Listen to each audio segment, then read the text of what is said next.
Hi, I'm James Brookes, and welcome to From the Factory Floor, a conversational podcast about all things startup and tech, brought to you by the folks at Thestartupfactory.tech.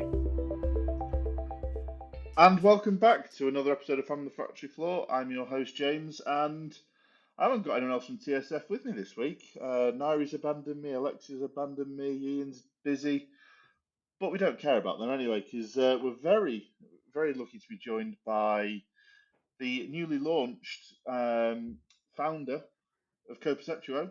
Hi, Andy. Indeed, yeah, absolutely. Hi, James. How you doing? Not too bad. I'd say it's a long time since we spoke. I mean, we spoke in the office earlier this week, but obviously, podcast-wise, it was December last year when we last had you on talking about hopes, dreams, and expectations. Yeah, it was really at that start of the journey, wasn't it? Yeah. Seems like a long time ago now. Yeah, absolutely.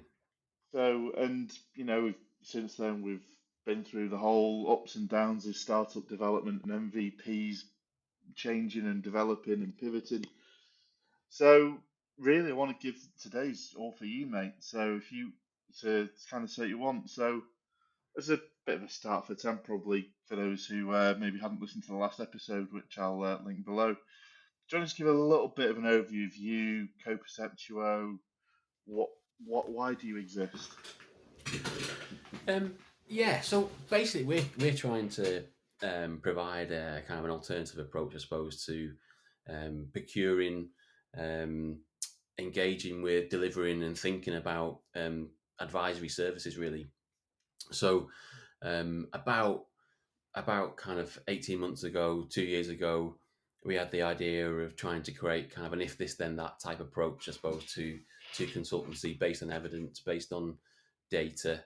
And we've been working in that way, I suppose, through our sister company, CoStratify, the IT consultancy, for the last probably 2-3 years, and this is the kind of natural progression, I suppose, CoPerceptuo in that data analysis, data modeling, capability assessing, consumer feedback assessments, and those that sort of functionality within the application that brings together a set of knowledge, I suppose, a set of evidence that we can then mine for insights and create actionable initiatives on the back of those that improves an organization and gets them to where they want to be from a digital and a tech perspective.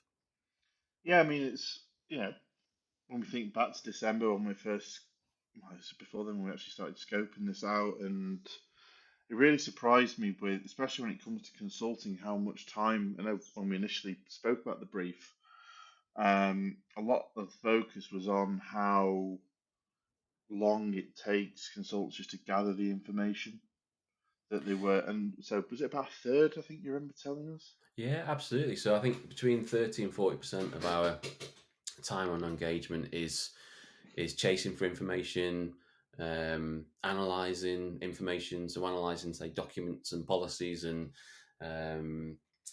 different sets of information that we get through. And actually, there's a better way of doing that. It's about being more structured, I think, and giving that client the understanding of what they could provide in terms of data, and then what insights they could get from that data. That then, as I said before, drives that kind of actual insight. But yeah, it's. I guess you think about a consultant and what they do. Really, they come armed with an understanding of what data and knowledge needs to be collected to give a customer that advice on where they could take their digital services, their IT services, and how they can impact their organization through the technologies that they implement, purchase, and invest in, basically. So that's what we've done through the application. We're guiding, ultimately, I suppose, people through what data they should be collecting, what information they should be getting about their IT service, about their organization, to drive out those insights, those nuggets of insights, I suppose, that helps them get to those goals, those corporate goals, or those objectives that are upon them, I suppose, in the service, in the department. Yeah, because I remember it was like that was the real focus and the real thing that stuck out to me. That if organisations can say whether it's saving a third or a quarter of the time that they're spending, that's either getting way more insight for the book or they're actually reducing the cost they need to do this. So when when we first started talking about this, what was the real moment for you where it clicked as to exactly how much value you were going to be able to give to your, let's say, potential customers, anyone who signs up to CoPerceptuo now? Well, I think that we've been doing it really. We've been doing it in various guises before embarking, I think, on this journey with TSF and building this application. We've been doing it in we had a couple of goes at it through things like Power BI and things like the Power Platform previously. So we knew that it worked. We knew that we could engage with clients in this way in getting this data, and we knew that we could get insights out of the data that we're collecting through the relationship between that data and that information. And the questions that we asked, we knew that we could ask those questions in a kind of a form-based way, I suppose, that then drove out that kind of understanding of the capability of that IT service that, together with capacity and all the rest of the information that we collect, we can start to then, as I drive out those insights. So we kind of already had a view, I suppose, of what that value was before we came into this. But I think, now we've seen the platform developed. Now we've seen actually the that goal-driven approach, which we didn't have before in that Power Platform. That is, I think, where the real kind of success, I think, could come from in this platform, and could really make a difference to organisations in terms of how they use it, why they use it, when they use it, and those various different use cases.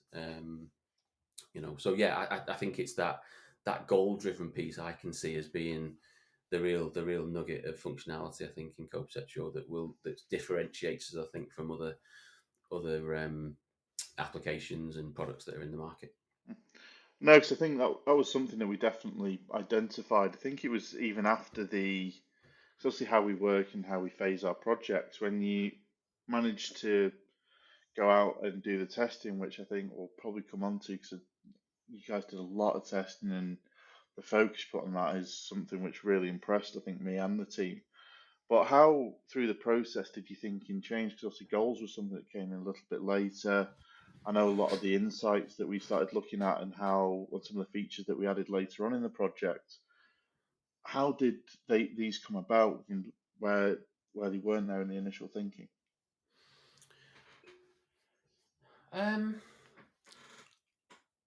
think the insights were we had a strong view of what those insights should be. I suppose from prior to us engaging, because of the Power BI work that we'd done, and because of that kind of I suppose data analysis approach that we'd taken previously.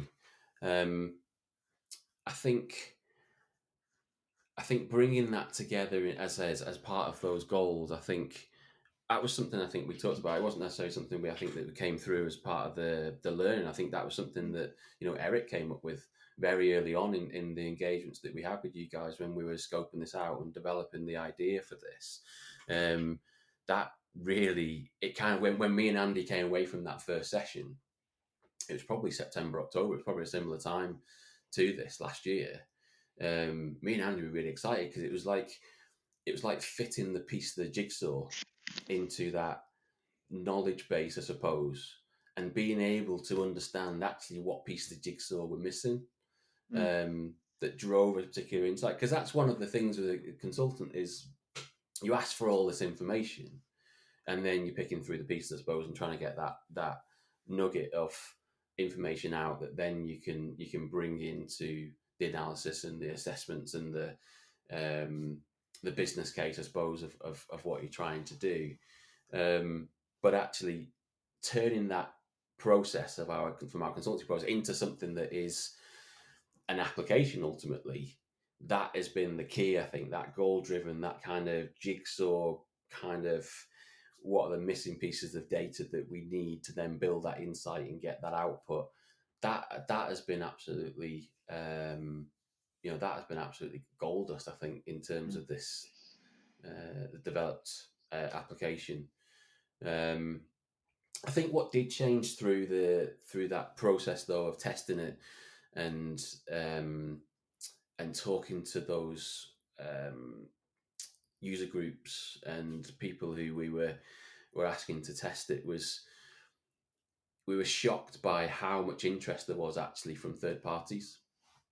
So I remember going to Manchester DTX event, I think it was DTX Europe event, and we spoke to a various different people on different stands, and we talked about CoPerceptuo. And at that point, we're just trying to get an idea, I suppose, of product market fit. Where does it fit in the sectors that they were in, so like security, cybersecurity, cloud migration, cloud transformation, etc. And we were shocked by how interested, I suppose, those smaller MSP consultancy type organizations were in this, which gave us that idea of splitting out from content from features, where features are basically enabling us to get data into the platform and assess that for knowledge and for insight, against actually how we structure the outputs and the knowledge in terms of insights and charts and in terms of the goals and the objectives and the key results and the measures and the way we help customers navigate through the platform. That really shocked us, and I think that's what's then perhaps we're starting to position ourselves now as being able to provide custom content and provide custom questions, custom surveys on the platform that potentially opens this up for a marketplace in the future of other providers. No, I think that it's a really, really exciting thing where you could go, and I know we started putting some of the groundwork in, and again, you and Andy worked tirelessly to actually test it and get that feedback and be able to get to that extent. So, how did you actually find that? Going back to what we said before, like the testing process is such an interesting, quite difficult thing to do at times because we very much focus on getting out the building, and a lot of startups aren't almost used to that level of not necessarily scrutiny, but actually having to go, I need to try and get this in front of people when it's not fully functional. It's how we work, the core journey's there. How did you find that? And actually going to talk to people about sort of your product, it was live, it was real, but it wasn't quite. It was only halfway through the development process. Yeah, I think we both found it a little bit difficult. I think we both found it a little bit difficult, I suppose, initially, as to how much we say and how much we talk to people about it. Certainly before that POC was built, it was kind of, are people going to steal our ideas? You kind of like, you're thinking, should we be saying what we're saying? And it really, I wish we'd done that earlier. I wish we'd socialized it a lot earlier and a bit braver about, I suppose, some of that. It's not even bravery, I suppose. It's I just wish we'd kind of socialized the idea and the concept a lot earlier. But I think then bringing on the user groups as we did with the customers that we had previous relationships with or formed new relationships with through other initiatives that we were working on at the time, they were absolutely invaluable in testing that product market fit and understanding actually what features they would like to see. And it was more about understanding how they could use it and the use cases, to be honest, with those partners. What we did, though, was we then pushed it out to about 20 or 30 people that we knew that could then test the application from a usability perspective, and just kind of nail all those bugs and all those kind of that workflow and that process, really. So we perhaps didn't concentrate as much with our, I suppose, client base, user group base. From that perspective, it was much more about understanding that product market fit and how they would use it. What would it take for them to buy it? What would they think the sector would take to buy it? And we're still doing a bit of that, to be honest, as we develop the roadmap going forward. But both of those kind of separate, separate kind of testing scenarios were really helpful for us. Was there anything that really surprised you that came out of the testing phase and the feedback that you got? Because I seem to remember that you got some very positive feedback. Oh, we did. Yeah, no, we did. And I think to date, we've the it's been very, very positive in terms of the feedback that we've had from multiple clients, and not just kind of those that have been involved in user groups, but those that of them we've been then subsequently talking to either from a sales perspective or from a partnering perspective. No one's come to us and said, "Oh, I don't get this. I don't understand this. I don't understand what you do. I don't understand how this could help," which has been really, really positive. So yeah, no, it's that whole side of thing. I guess what you're hinting at is, we were a bit scared, I suppose, when we were kind of opening ourselves up to customers and that feedback, for them to go, "No, I don't like this. I don't get it. I don't understand this. I don't get the use case. I can't see how you'd use this," because obviously you've put, heart and soul into this last, 2 years before starting this journey, I suppose, with you guys, and to get that, it would be, a bit disheartening. But fortunately, we never got that. And to be fair, we'd done a lot of that, asking those questions before we started with TSF, obviously. But no, it was good. It was good. It's a good kind of set of feedback, good set of engagement we had with customers around this to get us to where we are today. Yeah, definitely. No, because I think it's something that I know a lot of founders are sometimes surprised that they're only halfway through and they get that positive feedback. Because a lot of times people are thinking, this is only halfway, people are going to hate it, I don't want to sell it. And actually, you get out there, people are quite receptive. And it's always nice when I've sort of seen the feedback that you guys got and being on some of those calls with you, how positive people were, and people very quickly saw the value you could add to them. So obviously, with all that being the case, the product's now live. It's launched. Yeah. There's obviously still work ongoing that will make the platform even better than it is now. And during the process, what would you say is the thing you've learned the most from this? Especially, think about your own journey from literally talking to us, scoping it through to what you've got now and what's going to come in the future. What was the thing that if you could go back and tell yourself something, that initial meeting, what would have been? Yeah, I think get feedback as early as possible. So get feedback, even without a product. Don't be scared of going and talking to people and getting feedback as early as possible. That's definitely a learning from this. Start warming up those user groups as early as you can. I think you tried to drill that home to us, as but perhaps we listened a little bit, and perhaps we listened a bit more, I think, to you around that. But yeah, don't be scared of others stealing your idea and talking about socializing your idea in level of detail, because genuinely people don't care as much as you think they do. In your products. I think the other thing as well that we learned was be really clear as well on where developers could potentially, where we could get the most, I suppose, from that development capability.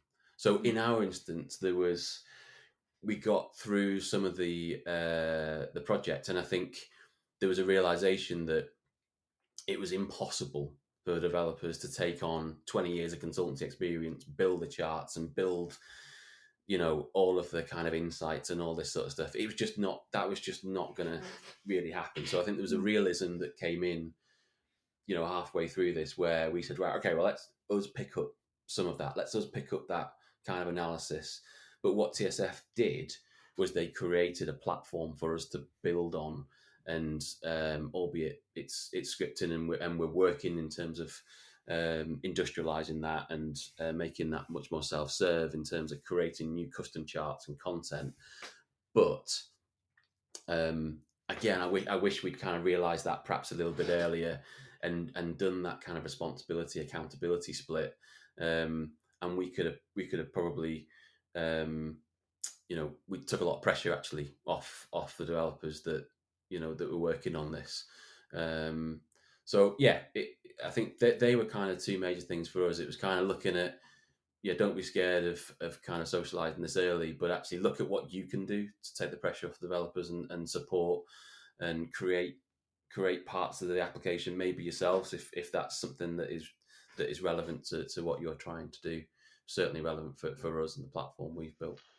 No, the work that you and the Arjun put in, especially to create the charts and really put your steer onto what you want to do, while the developers did what they did best, and implemented the data model to then allow you to input the data and put your experience, your expertise in that. And I know how hard you worked in actually putting those together. So I don't think you should give everyone else all the credit. But no, it wasn't. I mean, the whole project was, I think, as smooth as a startup can be. It had ups and downs where you're trying to get different bits across, but the actual output and the process, I think, is something that the whole team enjoyed.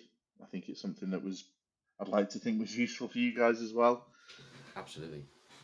And I think a huge part of that is obviously you and Andy and the sort of thought process you put into this to actually get the thinking and translate that into something the team could build. So obviously, I want to give you 5 minutes now.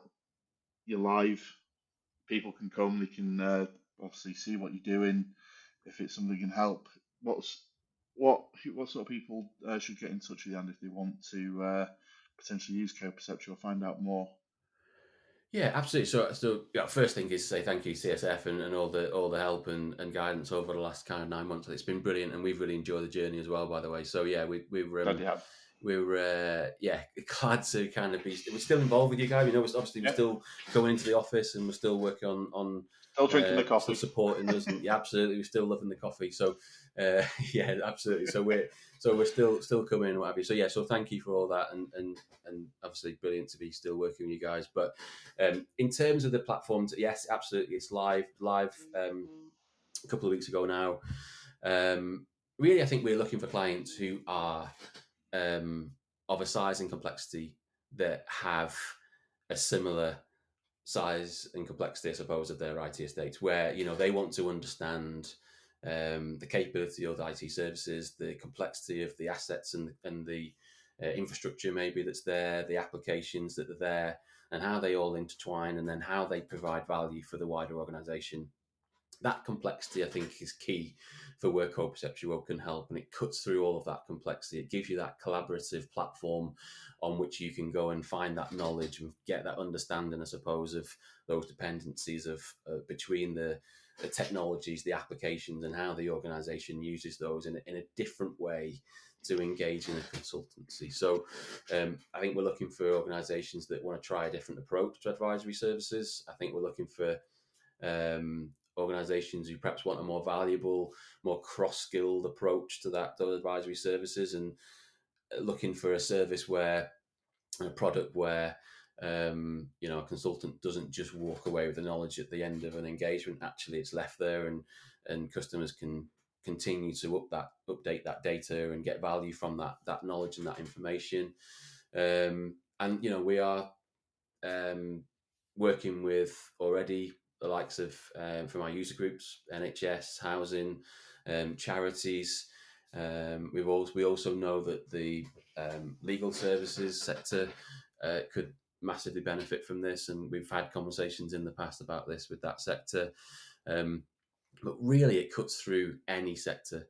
It's really that size, shape, complexity, I think, that CoPerceptuo can help with. So yeah, no, if you're interested in getting involved, interested in getting feedback, giving us feedback, on the use of it, interested in using it and adopting it as your kind of knowledge base and your as a different approach to advisory services, yeah, contact me at contact@coperceptuo.com, and we'll have a conversation with you. Absolutely.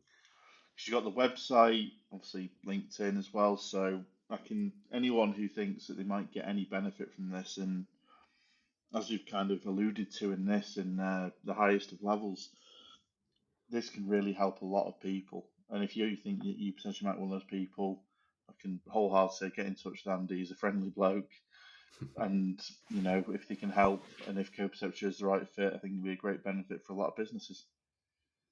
Thanks, James. Yeah, much appreciated. No, as ever, Andy, it's an absolute pleasure. Hopefully, we won't leave it 9 months to get you back on here and hear a little bit more about your journey after MVP and what's next. Yeah, absolutely. Yeah, can't wait. Thank you very much, Andy. An absolute pleasure. Take care. Thanks, James. And thank you for everyone for listening. And catch you on the next one. I think that just about wraps things up here. If you have any thoughts or questions on anything we said today, get in touch, whether that be through our Twitter @RealTSF or email at hello@startupfactory.tech, or feel free to drop in for a coffee and a chat. As ever, thanks for listening.